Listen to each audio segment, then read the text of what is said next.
dan Putra dan Roh Kudus. Amin. Kembali kami menghadap kepadamu ya Bapa yang penuh kasih. Kami mengucapkan puji dan syukur karena berkat rahmat, dan pada hari ini kami akan menyampaikan mimbar agama Katolik, semoga bermanfaat bagi banyak orang. Kemuliaan kepada Bapa dan Putra dan Roh Kudus, seperti pada permulaan, sekarang, selalu, dan sepanjang segala abad. Amin. Demi nama Bapa dan Putra dan Roh Kudus. Amin. Tuhan itu baik, tempat perlindungan pada waktu kesusahan. Pemirsa terkasih dalam Kristus, selamat siang dan selamat berjumpa kembali bersama saya Teresia Arisukarni SAG dalam acara Mimbar Agama Katolik. Dan hari ini tema pembahasan akan kita bicarakan bersama, bincang bersama adalah Allah sumber keadilan. Dan di tengah-tengah kita telah hadir narasumber yang tentu tidak asing lagi, yaitu Bapak L.Y. Tukijan. Selamat sore Bapak. Selamat sore Mbak Ari. Baik. Selamat sore. Ya, pemirsa perlu kami sampaikan beliau adalah ketua anggota FKUB Provinsi Jambi, sekaligus juga tokoh agama Katolik Provinsi Jambi, tepatnya di Paroki Santa Teresia Jambi. Baik Bapak, sesuai dengan tema kita hari ini adalah Allah itu sumber keadilan. Nah, pada bulan September setiap tahun kita kan menjadikan itu bulannya bulan Kitab Suci Nasional. Dan di tahun 2024 bulan Kitab Suci Nasional dengan tema Allah sumber keadilan. Dan sebagai pertanyaan, tema ini juga tema kaitannya dengan Keuskupan Agung Palembang. Ya, sebagai pertanyaan, apa yang menjadi latar belakang sehingga tema ini harus disampaikan? Kemudian sebenarnya apa maksud dan tujuan dari tema besar ini? Silakan monggo. Ya, untuk Gereja Katolik di Indonesia itu setiap bulan September kita kenal dengan bulan Kitab Suci Nasional. Latar belakangnya adalah agar seluruh umat beriman, khususnya yang Katolik, pada bulan September ini supaya makin memahami, mendengarkan firman Tuhan seperti yang tertulis di dalam Kitab Suci. Tujuannya yaitu memasyarakatkan Kitab Suci di tengah-tengah masyarakat Indonesia. Dan tahun ini mengambil tema Allah sumber keadilan. Allah sumber keadilan. Jadi ini merupakan suatu jawaban terhadap mungkin persoalan-persoalan yang dihadapi oleh masyarakat pada umumnya sekarang ini. Mungkin bisa terjadi banyaknya kesulitan-kesulitan, mungkin bisa terjadi juga di sana ada kekecewaan, mungkin ada penindasan, ketidakadilan yang dialami oleh masyarakat pada umumnya. Maka kondisi semacam itu mencoba untuk mencari inspirasinya, sumber kitab sucinya, yaitu dari dua nabi yang jarang kita dengar memang, karena termasuk nabi kecil, yaitu Nabi Nahum dan Nabi Habakuk.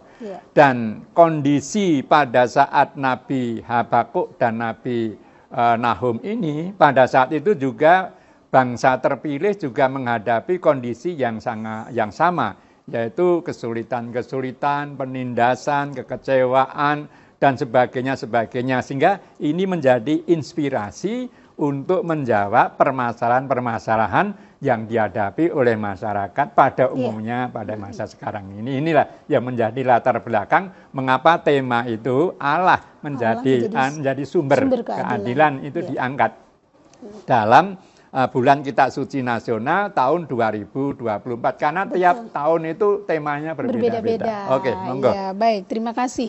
Itu adalah tema besar, yaitu Allah sumber keadilan. Kemudian dari tema besar ini tentu ada sub-sub tema mingguan. Sub-sub tema mingguan yang disampaikan, dan yang pertama itu adalah Allah menjadi dasar pengharapan dalam kesulitan. Itu yang sub tema yang pertama. Dan sub tema yang kedua adalah Allah memulihkan kemuliaan manusia.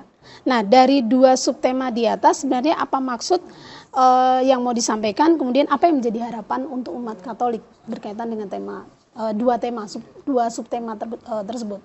Silakan monggo. Jadi tema pertama dan tema kedua ini bersumber dari pengalaman Nabi Nahum. Iya.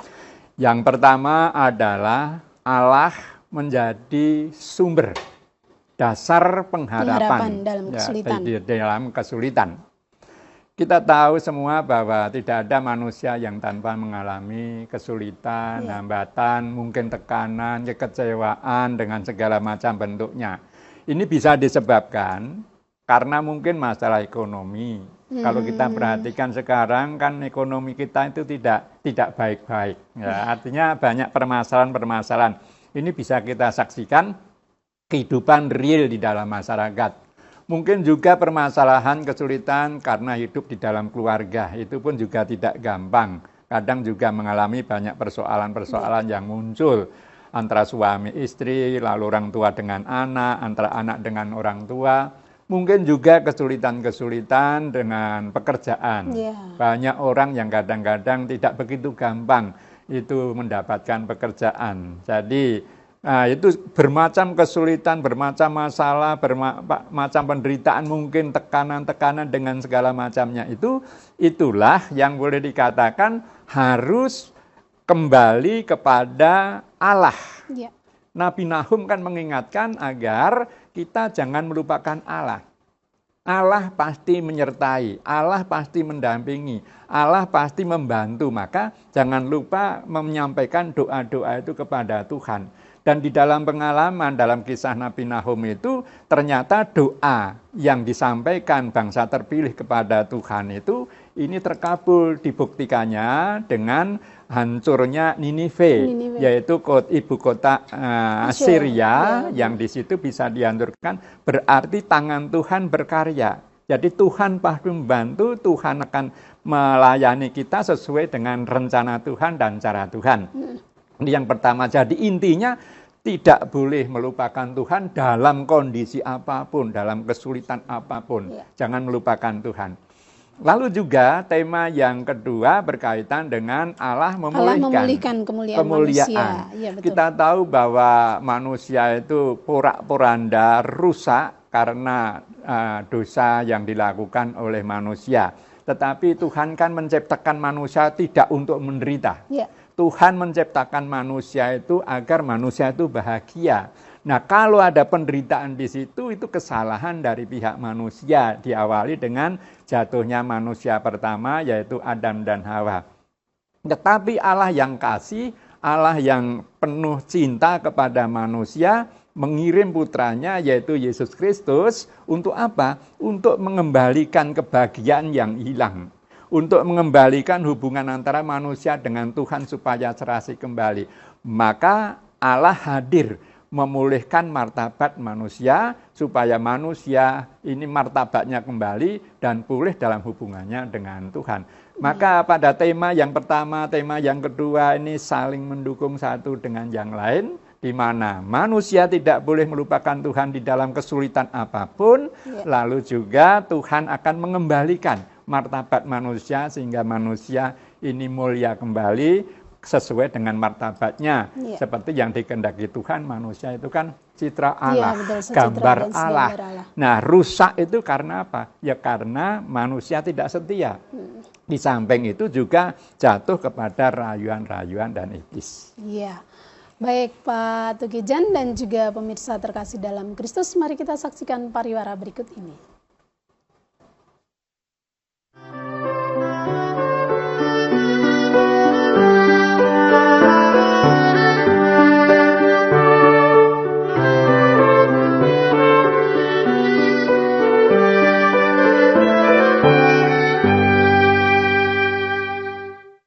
Pemirsa, mari kita lanjutkan perbincangan iman pada sore hari ini dalam Mimbar Agama Katolik. Baik, Bapak telah menjelaskan tentang subtema 1 dan tema 2. Nah, sekarang masih pada subtema mingguan, yaitu yang minggu ketiga dan keempat. Untuk subtema minggu ketiga itu menjadi manusia yang benar supaya tidak mengalami hukuman. Kemudian untuk subtema yang keempat adalah menjadi manusia yang bersuka cita karena Allah yang adil. Sebagai pertanyaan sebenarnya apa maksud dan tujuannya untuk umat kita? Kok disampaikan? Silakan. Jadi tema ketiga yaitu menjadi manusia yang benar supaya tidak mengalami hukuman. Iya. Para pemirsa sekalian, jadi begini, di dalam pertemuan ketiga, ini khususnya saudara-saudari kita Katolik, di mana saja berada, kita orang beriman itu selalu berusaha menjadi manusia yang benar. Ya. Manusia yang benar itu manusia yang seperti apa? Ya, manusia yang benar adalah manusia yang memiliki iman atau keyakinan dan percaya kepada yang kita imani. Kalau sebagai orang Kristiani, yang kita imani adalah sumbernya adalah Yesus Kristus, Tuhan dan Juru Selamat. Ya, ini yang menjadi sumber yang harus kita pegang, kita imani, kita jadikan jalan. Sehingga menjadi manusia yang benar, manusia yang berusaha menghayati, melaksanakan apa yang diperintahkan oleh Kristus di dalam kehidupan nyata, kehidupan konkret. Apalah artinya hafal dengan kitab suci, hafal dengan firman Tuhan, tetapi tidak diwujudkan di dalam kehidupan konkret. Itu Yakobus mengatakan iman itu mati dan juga boleh dikatakan omong kosong. Jadi iman harus dipraktekkan. Nah, menjadi orang yang benar yaitu orang yang percaya, yakin kepada Yesus sebagai Tuhan dan Juru Selamat, melaksanakan apa yang diperintahkan, mencintai sesama, mencintai Allah, mengampuni, mau berkorban, menjadi orang yang tabah dari dalam kondisi apapun, menjadi orang yang saleh, menjadi orang yang baik, rendah hati, jujur dan sebagainya. Inilah kalau melaksanakan itu tentu kita tidak akan mendapat hukuman. Ini intinya pada pertemuan yang ketiga. Sementara pada pertemuan yang keempat, yaitu menjadi manusia yang sukacita karena Allah itu adil. Begini, sebagai orang Kristiani dan percaya bahwa Yesus adalah Tuhan dan Juru Selamat, dalam kondisi apapun, gagal atau berhasil, situasi senang atau tidak senang, harus selalu bersukacita. Ini ciri khas sebagai orang Kristiani, orang yang benar. Kalau kebetulan rezeki tidak atau belum lancar atau tidak lancar, tetaplah bersukacita. Mungkin sekarang belum mendapatkan, tapi siapa tahu Tuhan memberikan rezeki pada kesempatan yang lain. Demikian juga kalau kita sakit, Yesus lebih sakit. Yesus pada saat dianiaya lalu digebugah, bahkan dia memanggul salibnya ke puncak gunung Kalvari, kan tidak mengeluh. Tidak mengeluh, dan dia selalu disuruh dalam kondisi sukacita. Itulah sebabnya orang yang benar hendaklah selalu sukacita dalam kondisi apapun. Gagal, berhasil, sukses atau tidak, sedang sakit atau tidak, tetap bersukacita bersama dengan Kristus. Jadi jangan mengeluh hujan, mengeluh panas, mengeluh gagal, jangan. Apapun yang kita terima, kita harus menikmati secara bersyukur, mensyukuri, dan dengan penuh sukacita. Itulah sebabnya kita yakin dan percaya bahwa Allah yang penuh kasih, Allah yang mencintai kita, Allah yang adil, pasti tidak akan membiarkan kita di dalam penderitaan. Tuhan pasti akan hadir. Kita tetap optimis. Di dalam Nabi Habakuk kan mengatakan selalu optimis, ya, pada saatnya Tuhan akan memberikan yang terbaik bagi kita. Hanya kadang-kadang kita itu sering lupa, sering kepengen cepat-cepat seperti apa yang kita rencanakan. Belum tentu. Tuhan kan bersabda, rencanamu bukan rencanaku, rencanaku bukan rencanamu. Maka sebagai manusia hanya berserah diri, mensyukuri nikmat Tuhan, juga melakukan apa yang terbaik sesuai dengan perintah Tuhan. Karena Tuhan itu adil, Tuhan itu mengasihi, Tuhan selalu mendampingi. Aku menyertai kamu senantiasa sampai akhir zaman. Itulah firman Tuhan, sabda Yesus. Baik. Kemudian dari tema, sub-tema yang dibahas itu di dalam pembahasannya ada dua tokoh yang tadi sudah Bapak sebutkan. Yaitu Nabi Habakuk dan Nabi Nahum. Siapa sebenarnya Nabi Nahum dan Nabi Habakuk itu? Jadi Nabi Nahum dan juga Habakuk ini adalah nabi-nabi yang dimiliki pada saat itu adalah bangsa terpilih. Sekitar tahun 600 sampai dengan 700 tahun sebelum Masehi. Nah, dua nabi itu berada dalam situasi yang memang sulit, ya masyarakatnya sulit, bangsa terpilih dalam kondisi tertekan, teraniaya, tersingkirkan, terhinakan.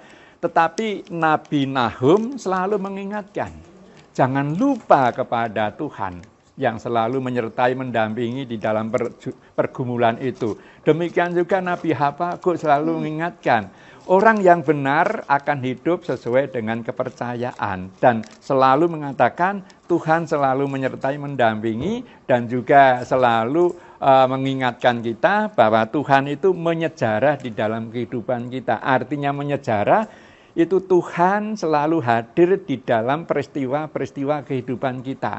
Pada waktu kita usaha, pada waktu kita susah, pada waktu kita berhasil, pada waktu kita sukses, kita selalu didampingi oleh Tuhan. Karena Tuhan kan sudah mengatakan, aku menyertai kamu senantiasa sampai akhir zaman. Jadi dua nabi itu mengingatkan kepada kita semua, menjadi sumber daripada bulan kitab suci ini, yaitu supaya kita tetap yakin dan percaya kepada Tuhan yang menyertai kita. Itulah dua nabi itu. Terima kasih, sekaligus itu pesan iman ya Bapak ya. Pesan imannya gini, jadi manfaatkan bulan kitab suci nasional ini sebaik-baiknya di wilayah-wilayah, di lingkungan-lingkungan maupun di paroki.